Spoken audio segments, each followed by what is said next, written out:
सबैलाई नमस्ते। आज हामीले इमेज सम्बन्धी केही नयाँ अपडेट लिएर आएका छौँ। त्यस अपडेटमा तपाईहरूले के गर्नु होला भने अहिले तत्काल विद्यालयहरूमा औसत जिपिएहरू निकाल्नको लागि अलि कठिन भएको पनि देखिन्छ। त्यसको सहजीकरणको लागि इमेज रहेको छ।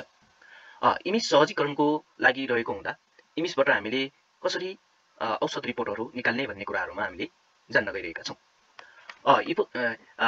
इमेजबाट तपाईले रिपोर्टहरू औसत रिपोर्टहरू निकाल्नको लागि के गर्नु होला भने तपाईहरुलाई सबभन्दा पहिले चाहिँ निकाल्न सकिन्छ, औसत जिपिए कसरी निकाल्न सकिन्छ भन्ने कुराहरुमा गइरहेको छु। त्यसको लागि तपाईले हेर्न सक्नुहुनेछ। तपाईले औसत निकाल्नको लागि तपाई रिपोर्ट मेनुमा जानु होला।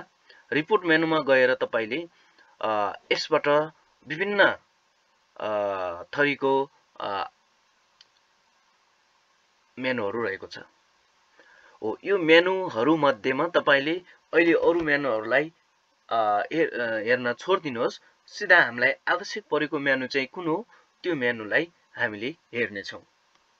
अरु मेनुहरु तपाईहरुलाई कन्फ्युज छ, तपाईहरुलाई गर्न गाह्रो छ भने त्यसको लागि तपाईहरुले कमेन्ट बक्समा अथवा मेसेजहरु तपाईले गर्न सक्नुहुनेछ।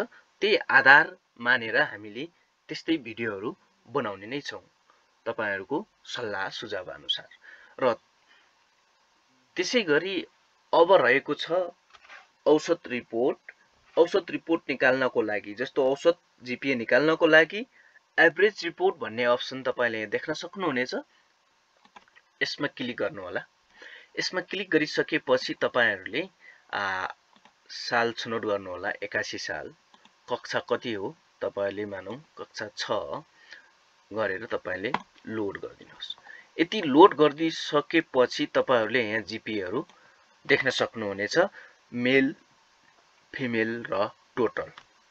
मेल फिमेल विषयगत अनुसार मेल फिमेल को टोटल जिपिएहरु दिएको छ। यो जिपिए आधारमा मेरो विषयगतमा कति औसत जिपिए चाहिँ विषयगत अनुसारको चाहिँ कति आएको छ भनेर यसरी तपाईहरुले हेर्नको लागि चाहिँ इमेजले अहिले यो सहजीकरण गरिदिएको छ। यति मात्र नभएर यसमा तपाईहरुले यो गरिसकेपछि तपाईले डाउनलोड पनि गर्न सक्नुहुनेछ। एक्सपोर्ट यहाँ देख्न सक्नुहुन्छ। एक्सपोर्ट भनेर लेखिएको छ। यो एक्सपोर्टमा क्लिक गर्नु होला र यसरी डाउनलोड हुन्छ।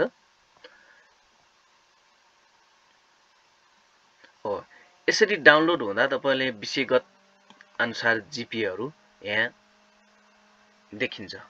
यसरी तपाईहरुले यो जिपिएहरुलाई के गर्न सक्नुहुन्छ अथवा मेल फिमेल आवश्यक छैन।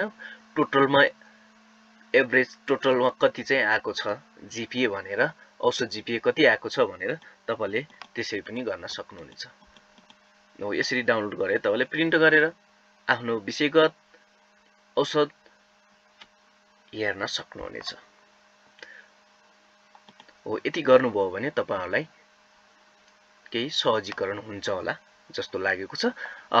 धन्यवाद। आजलाई यति नै।